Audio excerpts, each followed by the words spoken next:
कुछ वो हो सकता है?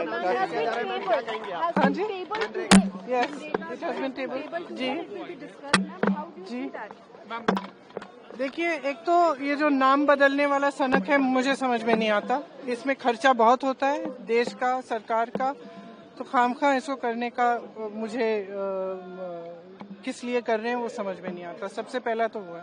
दूसरा, मनरेगा द्वारा एक अधिकार दिया गया था सबसे गरीब से गरीब जनता को।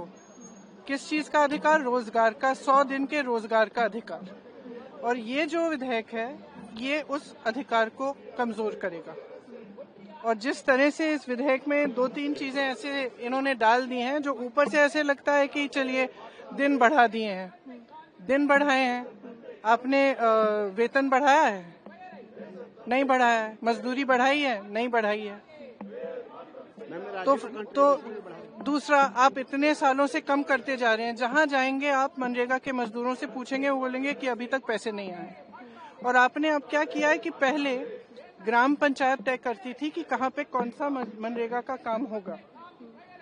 इस विधेयक ने ये कहा है कि केंद्र तय करेगा कि कहाँ पे और कब पैसे देने हैं।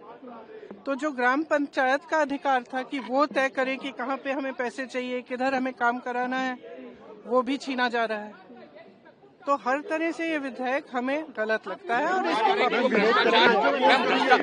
भ्रष्टाचार को खत्म करने के लिए किया जा रहा है बदलाव, कहा जा रहा है भ्रष्टाचार, राज्यों का कंट्रीब्यूशन भी बढ़ा दिया है।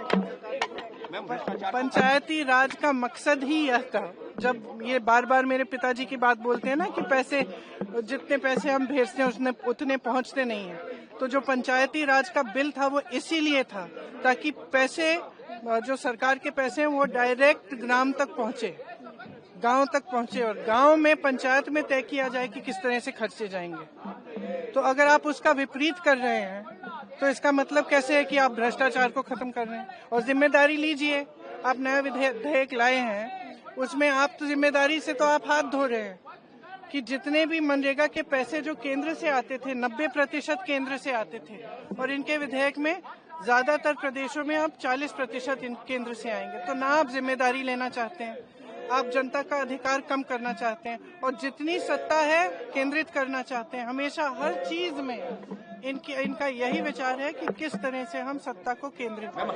हाउस में रेज करेंगे क्या?